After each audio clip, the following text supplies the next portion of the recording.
All right. All right. Welcome back, kings and queens, y'all. We are back and we are on day 4 of the Diddy trial. Woo! Day 4. And today's the day where the defense is cross examining Cassie.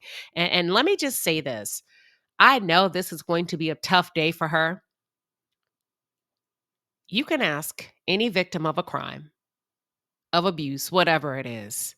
The defense's job is to paint you as, I'm not going to say a horrible human being, but they're going to exploit, poke holes in anything that you've said to show or paint a picture that's not favorable for you, to the judge and the jury. Okay, so Diddy's trial today, day 4. Cassie is being examined, cross-examined by the defense team. And I was speaking with a friend this morning and I said, listen, this is going to be a tough day for Cassie. Unfortunately, they're not going to hold back. And they didn't. Y'all, when I tell you they have leaked text messages that is actually showing Cassie as the initiator of some of the sexcapades. And I know many of you don't want to hear that, but it's a trial and I have to bring you the information. They are showing text messages and I know what they're leaning into, that all of this was consensual, even in times and moments when he was not present in the United States or he was not in front of her. They are showing emails where she would ping him, reach out to him to say, hey, listen, I'm ready. We're going to talk about it. All right, let's get into it. We're going to start from today, and then I'm going to bring you up to speed on day 3, maybe some of the things that I did not cover on yesterday. Are y'all ready? What are your thoughts? Let's go. For those of you who are just tuned in, or if you're new to the channel, welcome to the palace. I am Queen Sheba. I cover a variety of hot topics specific to reality television. But most importantly, I hone in on the psychological and the behavioral traits of the Black experience. Subscribe now. But listen, day 4. Day 4, Diddy's defense team is breaking down the freakoff's evolution and who all knew about it. Okay. A topic hit from a few different angles during the defense's cross-examination of Combs's ex-girlfriend. Cassie Ventura was the couple's freak-offs, which usually involved a paid escort. Ventura had expressed that she grew to dislike the sessions, which she came to see as work during the direct testimony. And what happened is, we're going to get deeper into detail as I begin to share some of the things that are coming out in the courtroom. There was a time that she said she actually enjoyed it. It felt lovely. She was looking forward to it. She said it felt like love. It felt right. But it got to a point where now it feels like work. It's not as any fun anymore. And the love is no longer present in the room. And I'm going to get to that in just a bit. Okay. And we're going to talk to that. We're going to speak to that. When asked if they were an important part of her relationships, and they're talking about the freak-offs with Combs, Ventura said it was an integral part. In an email from 2009, Cassie called them the next stop in their relationship, but emphasized a need to feel safe. They're establishing consent. Okay, that's what they're establishing here. Listen, Your Honor, she had some requirements, but the fact of the matter is, that's what they're trying to prove to the jury. The fact of the matter is, the overall picture is she consented. That's what they're leaning in with, okay? And they cite some of the words from the email that she shared with Combs. Parentheses, in order for me to be more open with the things we do in bed, I need to feel safe, like home, like this is my husband, and this is the only man that will ever have this aggressive sexual side of me, Ventura wrote in the email per CNN. Okay. And she continues on in the email. She says, the last time was a mistake, but since has made me feel a little dirty and grimy as opposed to sexual and spontaneous, she wrote, according to NBC's news coverage. That's the only reason why I go back and forth in my mind with wanting and not wanting to. When we used to freak off, when we were so in love, there were no questions asked. It felt right, like it literally made sense for the next step in our sex life together, she continued, expressing that as time went on, she felt less love and thus began to feel differently about the freak-offs in general. Now, here's what I want to say. I know a lot of people have focused on the aspect of grooming, okay? Just like we see the term narcissism, you see people use that word so much so that it no longer holds the value that it should as it relates to personality disorder, mental health diagnosis, right? I really want to give you the proper context of grooming. Grooming in the context of child sexual abuse refers to the manipulative behaviors that a perpetrator uses to build a relationship, trust, and emotional connection with a child, ultimately leading to the child's sexual abuse or exploitation. Grooming is a very calculated process where the abuser systemically gains a child's trust to exploit them.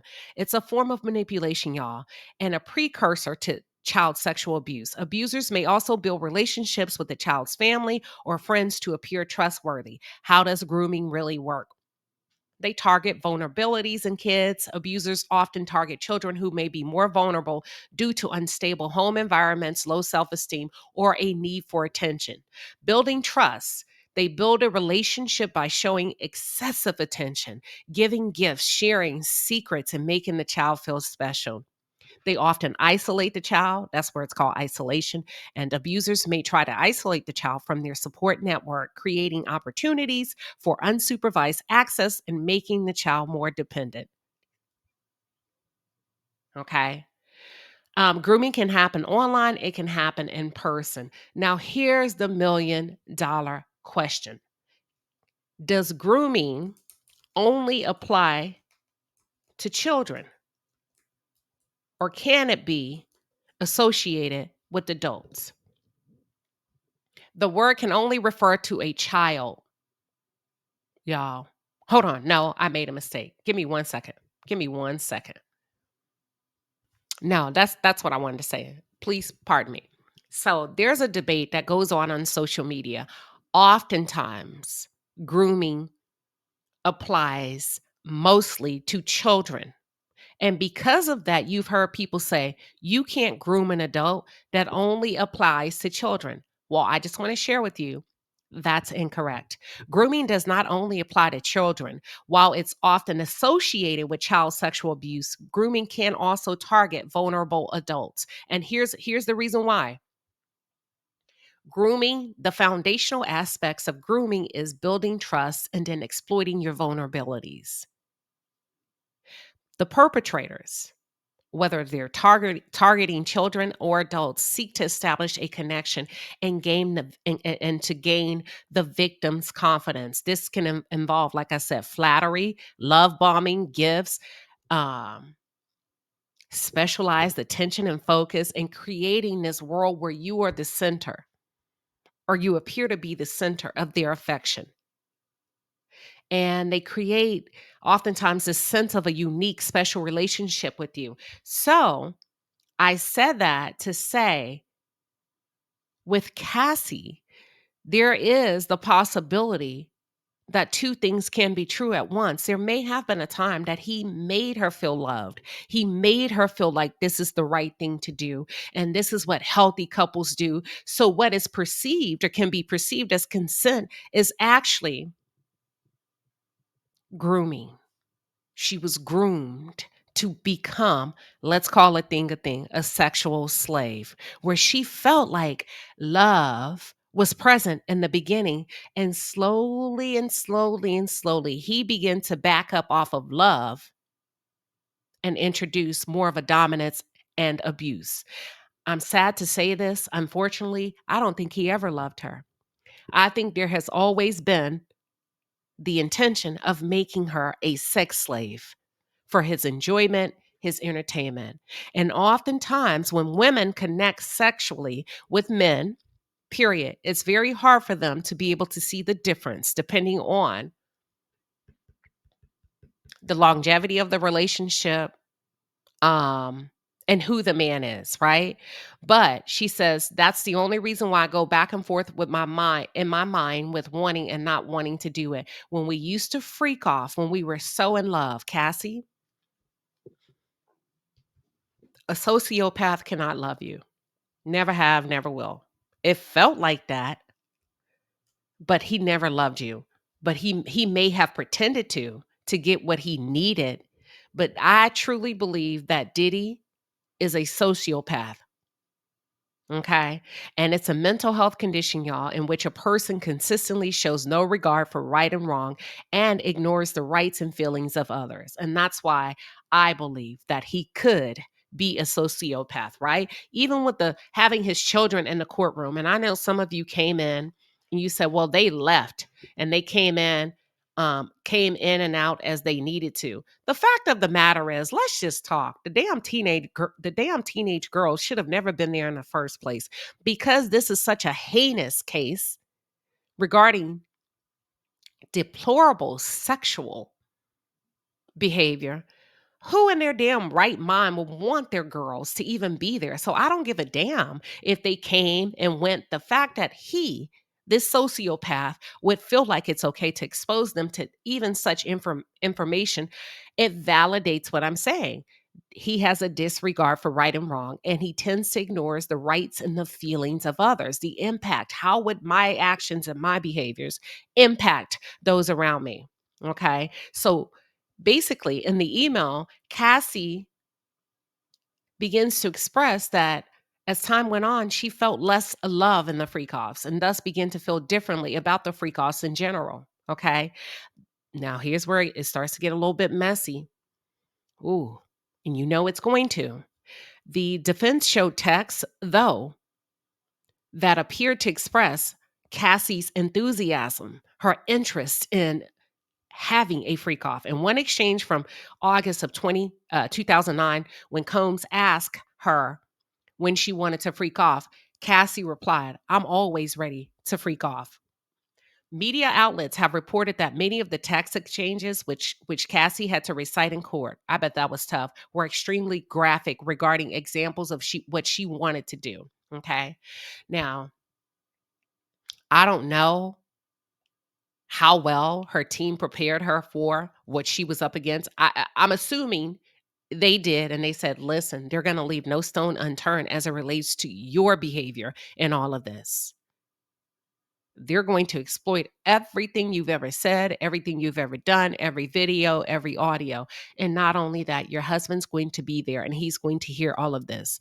And are we happy that she has the support and the advocacy from her husband? Absolutely. But human beings are human beings. Can we guarantee that she shared every tiny detail with her husband? Probably not.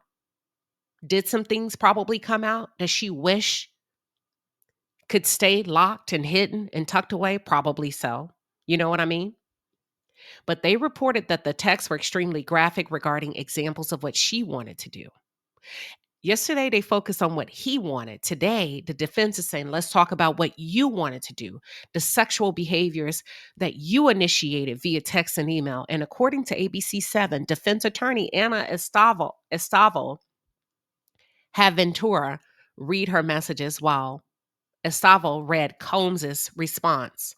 And it goes on to say, at the time you were afraid that you were being treated as someone who he could just get his fantasies off with, correct? Ask Puffy's defense attorney.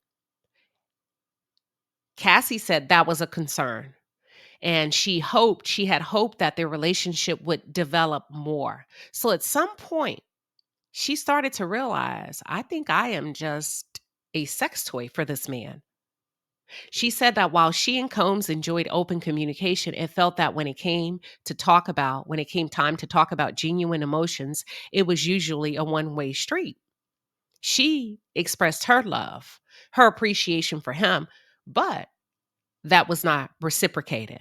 Ventura also expressed multiple times on the stand that she did not tell people about these freak-off encounters, nor did she believe Combs' staff necessarily knew everything about them. They had an idea, probably, that some stuff was going down, but the level of detail that we're learning in real time in this federal court case, Cassie's saying, you know what? I don't think they knew everything. She testified that his assistants would sometimes set up the hotel rooms beforehand, but she has no recollection of a staff member ever being in the room while one was happening. She said she definitely didn't want them to know, nor did she ever tell her friends about it. Absolutely not. Now, here's the thing about it. Let me ask you this. Do you feel like if you worked for an employer and you were asked by your CEO, your boss, the record executive, hey, can you book me a room at the Intercontinental in New York? Should you be held responsible if it's later found out that a possible crime or possible crimes had occurred in those bookings that you were responsible for bookings if you didn't know what was going on? Should the staff be held responsible? That's my question to you all. Let's continue. So the cross examination continues, and the defense's cross examination of Cassie began today, Thursday morning, with an exploration of their feelings for one another. Okay. After 2 days of brutal details of alleged sexual and physical abuse, not to mention y'all psychological torment and blackmail, the defense was attempting to establish emotional connection and possible willingness on Ventura's part in at least some of these activities, like those infamous freakoffs. So, what they were trying to say is listen, now, if we're going to be honest here, we have to look at this thing all across the board. Exhibit number one, exhibit number two. Clearly, she's aware of what's happening. Clearly, she gives her consent. Clearly, she has agreed to this. How does this make my client a monster? I'm just saying, right? When asked by defense attorney Anna Estavio what made her fall in love with Combs in the first place, Ventura confessed that she hadn't thought about it in a while, according to CNN reporting. Now, Cassie, I think you know why you fell in love with him. And maybe you haven't thought about it in a while because you've moved on and you have your own challenges and you have your own life and you have a husband and a family. But I wish you would have answered that question. I wish you would have answered that question. And here's why I say that. Once we start off being honest, let's keep the momentum in that direction, even if it's uncomfortable to say, so that you can stay credible and no one can poke any holes in your testimony, okay? The beginning of the relationship was really fast paced, she said. Scary, but the more time I spent with him and got to know him, his real personality, well, at least what I thought was his real personality, and I liked what it was, she explained. She said she liked that he was very sweet and attentive while also appreciating him having a charismatic, big personality that everyone really loved. That's crucial. That's crucial. The defense did a really good job of painting him as a good guy. And not only painting him as a good guy, Cassie admitted, y'all, so far they have, right? That's their job. Hell, he's their client. But they also got her to confess and admit on the stand that everybody loved him. And not only did everybody love him, that he was really sweet, he's very attentive. She appreciated him. She liked his personality and she felt like she knew him. I'm just giving you both sides of the coin. Let's continue. Supporting evidence for this included texts and emails exchanged between the two, which the defense shared in court. In one such exchange, Combs wrote, "It makes me so happy that you would fly to ATL just to see me. I'm a very lucky man. I love you, I miss you, and I can't wait to hold you." Do you understand what the defense is doing? They're showing initiation across the board. She's flying to him, to the jury. Anyone that if she felt threatened, if this was something that she didn't want to do, why is she flying to him? Why is she going to him if she feels abused, if she's being made to do things outside of her will? That's all. I'm just putting it out there, right? To this, Ventura responded, "I'm a very lucky woman. I miss you so much. I'd fly wherever you needed me, whenever. I love you." In a message from 2008, she wrote, "I love you so much." While another The following year read, I love you so much, it makes me cry. The jury saw the declarations of love as well as insecurity, as Ventura admitted she would get frustrated, wanting more time with Combs. This is so important. This is important because they're trying to establish to the jury and those inside that courtroom that she's not a victim here. Okay?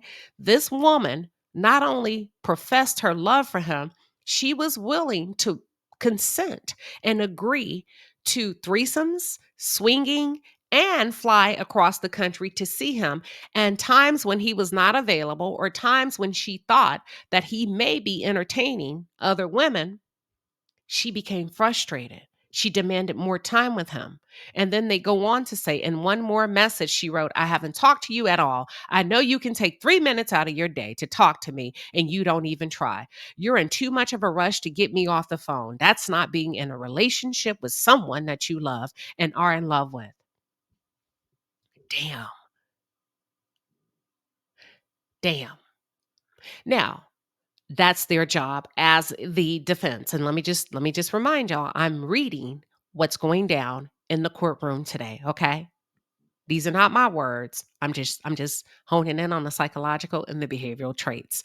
When asked if it really hurt when Combs would cheat on her, Ventura replied, I would say not every time. She said that hurt feelings was something that occurred more in the earlier stages of their relationship. Now, I don't know if she realizes this, but when she says that, the longer I was with him, I was no longer hurt, what she's showing is, or illustrating, is that she became disconnected and somewhat numb. Okay. That's what I'm picking up. Estav- uh, Estavio suggested that Ventura wanted to make Combs happy in their relationship, and to make him happy, you told him that you wanted to do freakoff, she asked. Cassie replied, yes, at the time, I wanted to make him happy. But she also said there's a lot more to that. This is so complicated because they're allowed to read what's in black and white from her text messages to him, and also from her emails that she initiated to him. And I understand that context is important, but sometimes you don't get the opportunity in court on the witness stand to expand or expound. ABC 7 noted that the prosecution was objecting frequently as cross examination got underway, but the judge rejected many of these. Wow, appearing to be giving the defense some breathing room in the early stages. So that's what's happening today in real time. I just wanted to bring you up to speed. But if you could allow me just a few more moments, let me go back. There were some things that I missed from yesterday, which was day 3, May 14th, day 3. That's where Cassie concludes direct testimony. The court wrapped Wednesday afternoon with Cassie's testimony. And of course, she came back today on May 15th for cross examination. She told the jurors that she had come forward to do the right thing and to rid herself of the shame and guilt she has carried all of these years. She shared direct, quote unquote, I cannot carry this anymore, the shame and the guilt. What's right is right and what's wrong is wrong, she said. People are not disposable. Now, that probably is going to lead many people to question, and maybe some jurors, when you say people are not disposable, are you disgruntled because of what was done to you? Or are you disgruntled or unhappy because he did not commit wholeheartedly to you? She had shared that as a part of her therapy and personal healing, she'd written a book about her experiences with the aid of her mother that she wanted Combs to read so he could understand the pain that he put me through. And despite sending the book to Combs's team, she finally heard back from them that the book was not taken seriously. I can't help but to wonder. Let me go ahead and throw a flag on the play. These are my thoughts. I'm thinking out loud. I'm sharing out loud with you. There's a strong possibility that she has developed a deep-seated emotional and sexual connection to this man. And although we can all agree that there are some horrible things that he inflicted upon her, right? I can't help but to question and wonder if there were times that she actually missed him, and the reach out, listen to me, was to establish a connection. Okay. And the rejection may have hurt her. That's a big question mark. Sometimes, even when you are in an abusive situation, the psychology of it all, the psychological components of it all, still keeps, and many times, for the victim, a soft place in their heart for the predator. So I wonder if she missed him. And although the book was about her healing, was she hopeful that he would open up the door to even want to know how he made her feel? Are y'all following me? You get what I'm saying? Okay. Ventura also testified that she wanted to be compensated for the many, many years and the pain. That's what precipitated her 2023 civil suit against Combe, where she accused him of rape and years of physical abuse. Combe has denied these allegations, and then 24 hours after they were filed, Ventura revealed that they settled and she received $20 million from Combs and his company. Now, here's the thing. I know a lot of people are thinking that the total lawsuit, the total sum of the suit was a total of 20 million. No, the 20 million was her portion. So if you take out a calculator, watch this. If you take out a calculator and you do 20 million and you add 33% to that, that's 26.6 million. And then you have to add 25% because they take out taxes. We're looking at a sum of 33.2 million. So she received the total lawsuit, which she probably cannot disclose the true settlement and the numbers. She received probably between 33 to 34 million dollars. And what does that mean? The lawyers received, hold on. Hold on. Give me 1 second. I want to make sure I'm doing this right. 7. Hold on. Give me 1 second. I think the lawyers may have received anywhere between 7 to 8 million. Okay. That's what I'm saying. That's it. That's all. Maybe a little bit more, give or take. But this is what I believe. When she wanted to be compensated, I think she's talking about, you stifled my career. You manipulated me. My job became the freak offs. You didn't push my album. I was an employee. Not only Bad Boy Records, is it Interscope? Columbia? I can't remember. But I never received my due diligence for the work that was done. And you're going to pay me for the many, many years that I was with you. I thought that I was working. I've recorded hundreds of songs. How dare you? And I leave with nothing. Now, let me say this. I don't blame her. Whichever route you got to take. So that's what I think. Those are my personal thoughts. Cassie alleges she was raped on yesterday. So thinking she was going to have a closure conversation, Cassie Ventura testified in court yesterday on May 14th that she met with Combs for a dinner in 2008. And she was at this time seeing the man who would become her now husband. So keep this in mind. She was dating Alex Fine, who's now her husband. She went. I don't know if Alex was aware of this, okay? That she met up with Combs for dinner. She described Combs as playful and romantic at dinner before he offered to drive her home. CNN reports that Ventura paused for a period of time on the witness stand before continuing. And then he raped me in my living room. I just remember crying and saying no, but it was very fast, she said on the stand. She doesn't know if Combs noticed her crying. She did concede that they had one more voluntary sexual encounter after the alleged rape, y'all, and that they had a few check-ins after that, just checking in, sending love, nothing crazy. Now, here's why this is important for the defense and may be an advantage to the defense. So in the courtroom, nobody considers, not often, the emotional aspects of it, like those of us that are on YouTube and those of you that are tuned in from home. The emotion is not against the law that we carry. The outrage is not against the law. You know, the fact of the matter is she's claiming rape. Okay. Then she went back voluntarily, her own words. And I'm just telling you how the defense is setting it up. So you were raped. while you were seeing another man who's now your husband. And then while still seeing that same man who's your husband, you went back voluntarily. Oh man, this is so bad. And you had an additional encounter with him.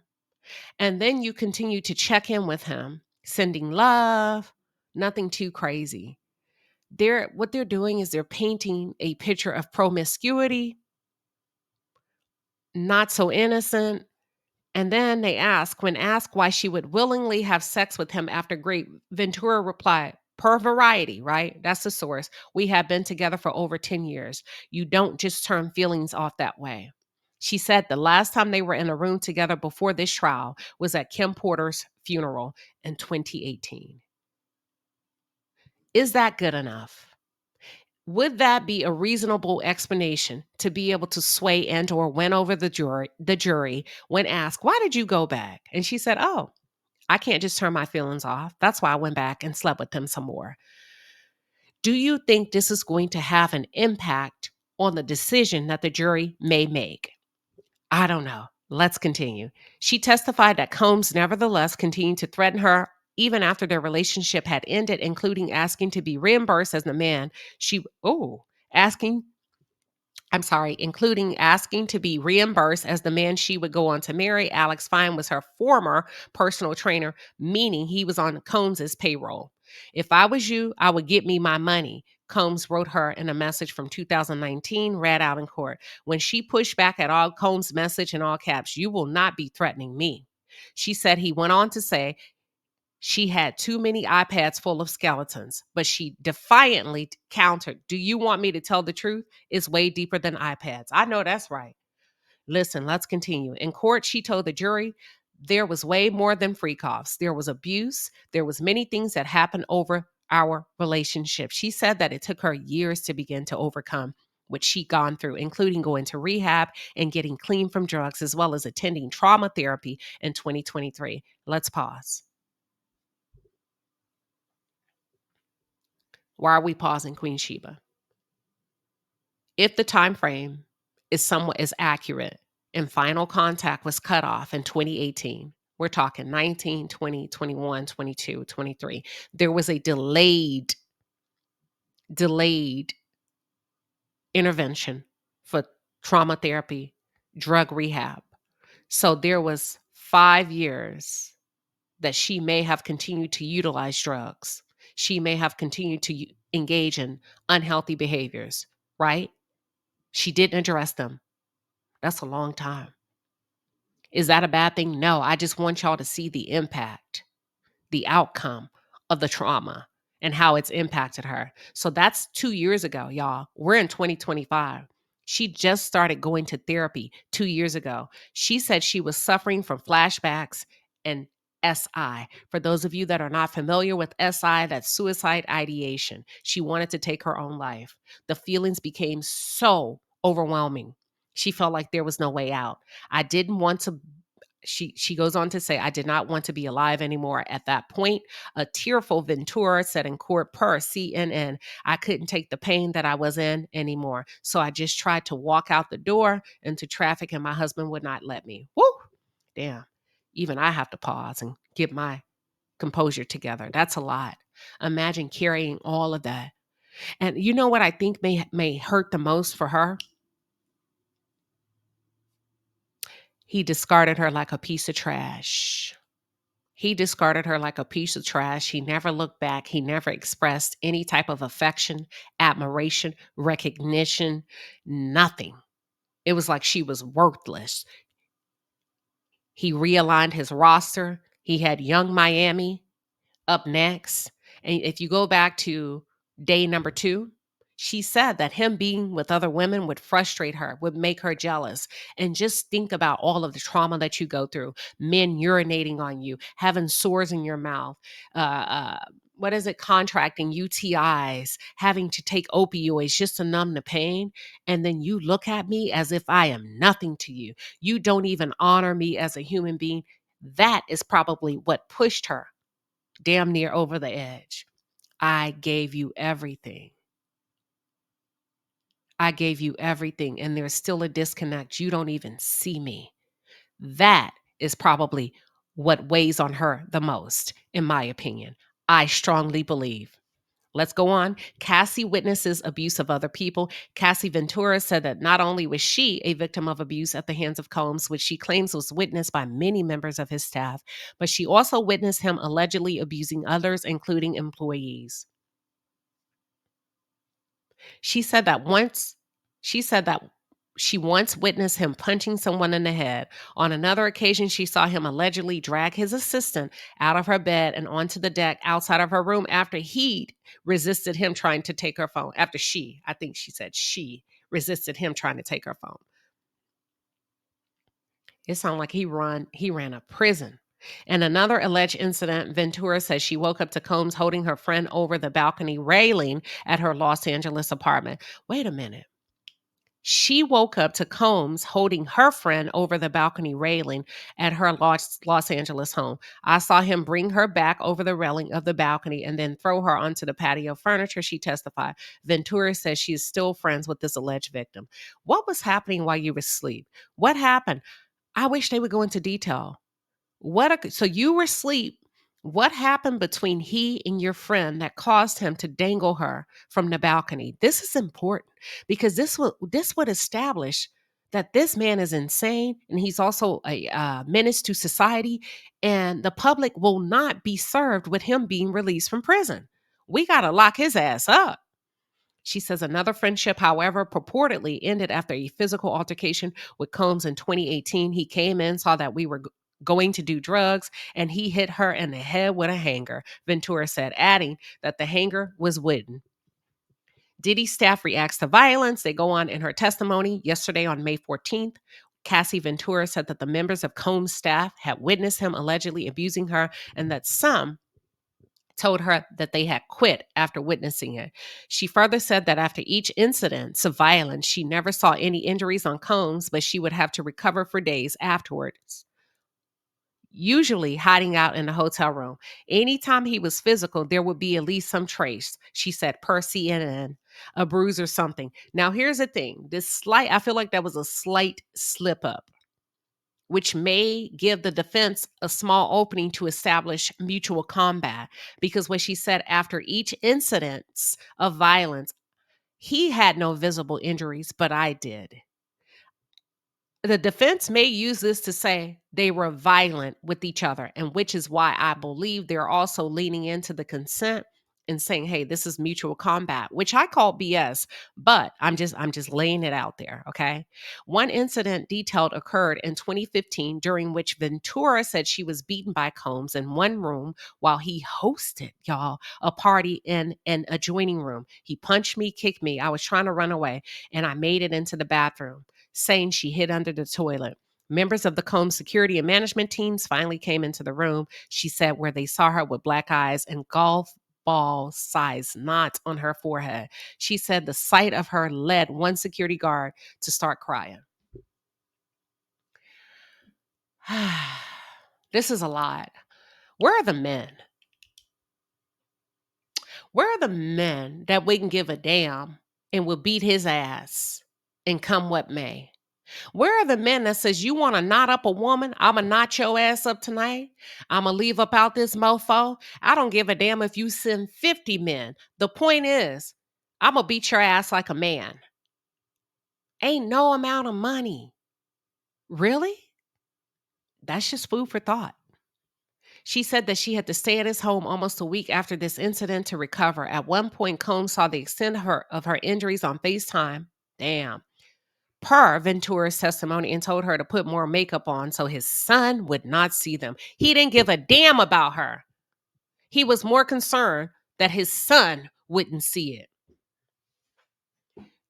This is somebody's child. That's not important to him, but his kids are. Put some makeup on so my son don't see that crap. And here's the thing. Not only did he beat her, he left. He left. He flew off to wherever and would check in periodically on FaceTime. Last but not least, I don't even know if I want to go over the rest. Let me see. This is about Kid Cudi, but I don't know if I want to focus on Kid Cudi. I don't. Nah. Well, let me just say this. Her relationship with Kid Cudi does give credibility that they were both seeing other people and she may have been sexually engaged not only with him, Diddy, but also other men throughout the course of the 10-year relationship. Imma just say in the same email, Ventura also wrote that Combs had threatened to hurt both her and Kid Cudi, who she was dating at the time. Per the email, she said he would hurt them, but not by his own hands. Instead, Combs purportedly threatened that he would be out of the country when it happened. Ventura testified that Combs had learned of her relationship with Cudi during a freak-off in 2011, allegedly lunging at her with a wine opener when he found out. Dang. She said that she had managed to escape that hotel room, making her way to another hotel she'd been staying at, and made contact with Cudi via a burner phone, asking him to come pick her up. When she tried to smooth things over with Combs, she said he made threats about releasing freak-off videos and threats against her and Cudi. Combs threatened to blow Cudi's car up. She testified, saying that she wanted his friends to see that she wanted. I think she meant he wanted his friends to see explode in his driveway. On January 9, 2012, Kid Cudi's Porsche did explode as the result of an incendiary device, as reported by multiple media outlets over the years. Okay. Let's go on. I don't know if I want to stay on this. Probably not. She ended up sharing with her mom. No, she didn't. She gave her mom bits and pieces of the truth, but she did disclose in her testimony on the witness stand that she didn't tell her mom everything because she was ashamed. And she did, but she felt like at that point she didn't know what was going to happen, okay? And she did not want to put her mother in danger of knowing anything of that magnitude. Let me go on, and I want to talk a little bit more about the abuse that was shared yesterday, May 14th. In testimony, May 14th afternoon, Cassie recalled what may have been the first instance, saying that it left her feeling shocked and angry as it appeared to come out of nowhere, according to Ventura's testimony. It began after she saw Combs flirting with another woman in a restaurant somewhere around 2007 or 2008.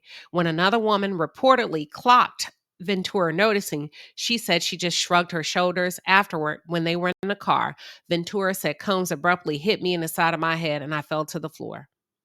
He shook me up and scared me quite a bit, she continued, per NBC News. So I got out of the car. I was shocked. I didn't understand what happened and why he was so angry, she said. Ventura said that Combs's driver and security were both present for this alleged incident. I was just shocked. And I didn't necessarily understand what happened and why he was angry, except for the little bit he said as he was hitting me in the car. Ventura continued, I just went home and kind of hid out after that. And another alleged incident, Ventura said that it began at a park in LA when Combs called her name, drunk at the time. Ventura says she responded by punching him in the face. She said in court that this prompted Combs to beat her and to stomp on her face as she lied on the floor of his vehicle. And that's what I feel like the defense may be banking on. Like, listen, they were mutually violent with each other. He hit her, she would beat him. Does it make it right to y'all? What are your thoughts? Is it going to cause the jury to pause and rethink all of this? Because she's telling the truth. It seems like she's telling the truth. After making it to the house, Ventura says she jumped out of the car and tried to run down the street, only to be stopped by his security, who had chased her and brought her back home. She said that when she finally looked at her face in the mirror, she couldn't even recognize herself, describing it as just knots and bleeding, swollen, everything. I looked horrible. Following this incident, Ventura said that Combs told her she would need to sneak out of the house with security to go stay at a hotel, which she said she did cover up because no one could see me like that. She had wanted to stay at his house to recover, but he would not allow it. Damn. Think of the gravity of it. I'm going to beat you. I'm going to have freak-offs with you, but you can't stay at my house. You don't have to go home, but you have to get the hell out of here. I don't want my kids exposed to this type of trash. I'm not saying she is, right? But this man is so, what's the word I'm looking for? This man is so deplorable. He felt like, I would never expose my kids to this. As for why she did not leave, Ventura said it was a combination of not feeling like it would be safe to do so and also not having the means. She didn't have the money to leave. She had become accustomed to a particular lifestyle. He no longer was interested in her as an artist. He utilized her, y'all, as a sex slave, as a sex toy. The freak offs became her job in exchange. I guarantee you, for shoes, purses, lavish trips, but it doesn't sound like she received, and I could be wrong, and maybe as we go further, it doesn't sound like she received any type of allowance that she could hide or put back. He kept her 1,000% dependent on him, okay? To the point that she couldn't get anything without his consent. She said, I didn't have the resources I needed to get out and move out, to get out and not have anybody stop me, she explained. I understood Sean's capabilities, his access to guns, and the threats that he made prior to that. A third incident occurred, according to Ventura, when she attended a Prince party without telling Combs, only then to spot him there. Whoa. Imagine that. She said he later burst into her hotel room and attacked her. He beat me up in that room. He was throwing luggage at me, just calling me all kinds of names. Imagine that. Now, here he is at the Prince concert having a good old time, but God forbid she comes out the house and go. Wow. Violence and permanent scarring. In a later moment, a text from Ventura to Combs was revealed where she wrote, "You treat me like Ike Turner." He was abusive and controlling. I mean, he was actually physically abusive. He put me down a lot. As much as I was built up, I was put down quite a bit, she explained on the stand. It's also the just sheer embarrassment, like how he treated me in front of other people. She detailed an encounter where he allegedly gashed her face in 2013, leaving a permanent scar. Sean came in. I was asleep. He was trying to attack me. We went into the master bedroom. My friends were jumping on his back, trying to stop him. I cut my eyebrow on the corner of the bed. Sean threw me onto the bed frame. I had a significant gash. I didn't go to the ER. It was a Sunday. Sean had security take me to a plastic surgeon in Beverly Hills. Let's pause.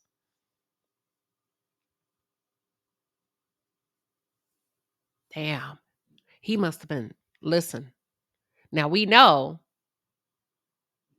he did all kind of drugs. The fact that he came in there and he didn't give a damn who was in there and he was beating that girl like that in front of everybody, that's crazy. She goes on to say the incident left her with a permanent scar on her eyebrow, which she pointed at for the jury, adding, I cover it with makeup. She said she texted him a photo of the injury afterwards so you can remember. She added to the jury that she added to the jury that at the very least, I just wanted him to be sorry about it. You don't know when to stop. You have pushed it too far, Combs reportedly replied, to which she sent back, just say sorry. I don't know why I deserve that. You could care less if I was okay. Huh. All right. Freak off blackmail leaks. Ventura says she was perhaps even more concerned about anybody finding out about them or getting their hands on any of the footage. Absolutely. Nobody wants to be seen in their most vulnerable state in a drug and alcohol induced state of mind where your inhibitions are lowered. Okay. You don't even remember. Remember, we talked about the blackout state. She had previously testified removing such video and photographic evidence from her phone and shared a text asking Combs to do the same. She said that he told her he had, but she would sometimes find some of that content still in existence.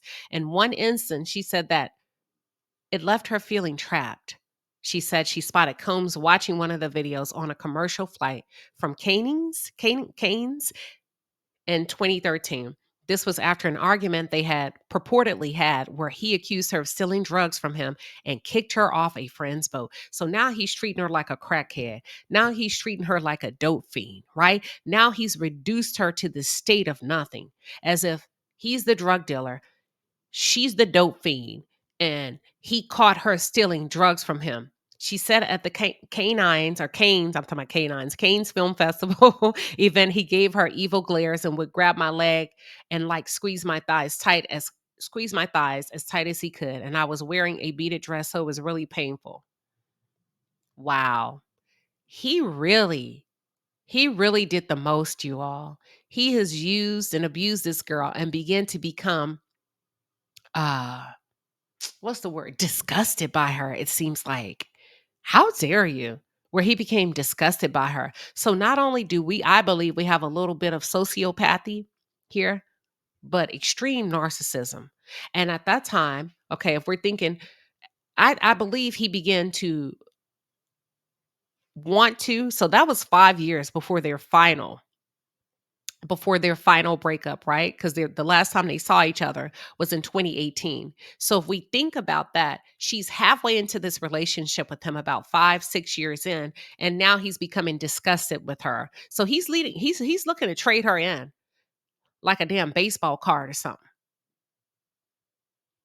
On the plane afterward, Ventura says Cohn pulled up freak-off videos on his laptop and that I thought were deleted. He was showing them with other people around. I said, "You are embarrassing me. I was scared. I felt trapped.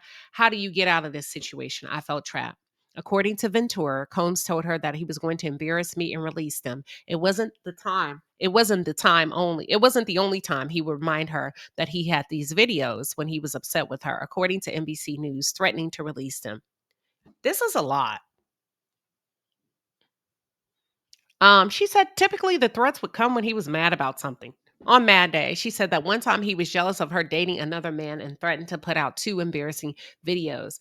Now, here's another thing that I believe that's going to go to the side, the advantage of the defense. They're going to say he allowed her to come and go freely. She was never prohibited from dating other men. She engaged in relationships with other men. He never tried to stop her. They're going to use that to say, listen, Your Honor, we cannot count on her testimony as being a victim. She was free to move about the cabin. I'm not saying, that's what I believe. I'm just saying with her transparency and her full-on honesty, I can see how the defense is going to weaponize that, okay? Another example of that, according to Ventura, came on said birthday when she refused to leave a party with her friends for a freak off. She called these threats horrible and disgusting, adding, "No one should be able to do that to anyone. It could ruin everything I work for, make me look like a slut," she testified. "I wasn't supposed to be on those videos. I didn't want to be in them." And in March of 2014, y'all, according to Cassie's testimony, she got word that a sexually explicit video of her had leaked, saying, "Immediately, my thoughts went to a freak off video." When she shared what she learned with Combs, Ventura said he told her to find out everything she could about it, including what the room looked like in the video. You got to tell him this is my life. This is serious," she said Combs told her. Who? Who leaked it? I think Puffy leaked it just to watch her scramble, just to watch her become afraid, just to establish dominance and control over. Now we're going to talk about the health impact, and then we're done. Describing how much she disliked participating in freak-offs, Cassie Ventura said on the stand Wednesday, May 14th, that she was often fueled by ketamine because it was the most disassociative.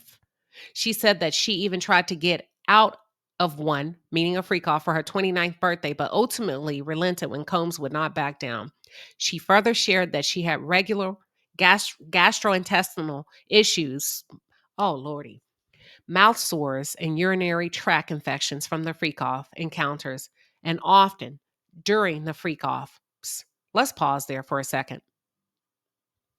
It sounds like it sounds like because of the frequency and the intensity of the freak-offs that she began to suffer. Her body, it began to take a toll on her body, that she began to experience what I want to say, discomfort, bloating, constipation, nausea, vomiting, and probably diarrhea. So her body is rejecting all of this trauma because she's not healing from this. There's not enough recovery time, right? The act in and of itself is just absolutely crazy. But now her body is starting to show physical signs of trauma. Wow, that's a lot. So she said that you know, the health impact started to be evident. And she tried to flush it out with water. She got to the point where Cipro and antibiotic no longer worked. It was a mess, she testified per NBC News. It was really painful for a long time. I can't believe I actually dealt with that. And not only that, let's talk about the thing that we're not saying. Probably the vaginal odor. Just the shame and the embarrassment she had to live with, because if the antibiotics no longer worked for that and these men were not clean, he exposed this girl to everything from her mouth to every other crevice on her body, and he did not want her to be able to protect herself. So ain't no telling what this girl had to deal with. Okay, she testified that recovery from a freak off often involved the use of IV fluids, massages, and opioids. Opioids made me feel numb, which is why I relied on them so heavily. Man, Cassie, I can only imagine the mental torment. And I know people are talking about the $20 million that she walked away with, but let me tell you something, that does not stop the demons from hunting you. That does not stop the overwhelming sadness. That does not stop the darkness in the midnight hours, the anxiety, the depression, just the voices, all of that. The things that you relive and relive. You see him on TV, you see him with a new woman, you think, you wonder, and you say, how in the hell did I get here? Ventura said that she would feel pretty empty after a freak off. I definitely felt gross, she told the jury, and that would be worse if she didn't stay with Combs after, like, okay, I did my job and now I'm going to go about the rest of my life. The same feelings over and over. She said opioid use became a crutch for her, who admitted, and she also admitted, I had an addiction to opioids. So I would take pills to come down. I wanted to feel numb and not know what was going on in my mind. Damn. She became addicted to opioids. And, they go on to talk about the 2016 viral video from CNN. And I'll just play that in a different clip. But at the end of the day, they wanted to focus on why she didn't fight back against Combs. And she explained that while there were times she did try to fight back when Combs would allegedly hit her, this was more often in the beginning of the relationship. She said that she just learned that it would escalate the fight more and make it worse for herself. So she sat there and she took it. This is a lot. She's going My wish is that she does not go into premature labor. This is a lot that this baby is manifesting in and sitting in, and I just pray for her. I pray for her family. I pray for his daughters. All of this stuff that they're ingesting, y'all. This is a lot, but I'm covering it. That's all I got. I got to take a break. That's it. That's all.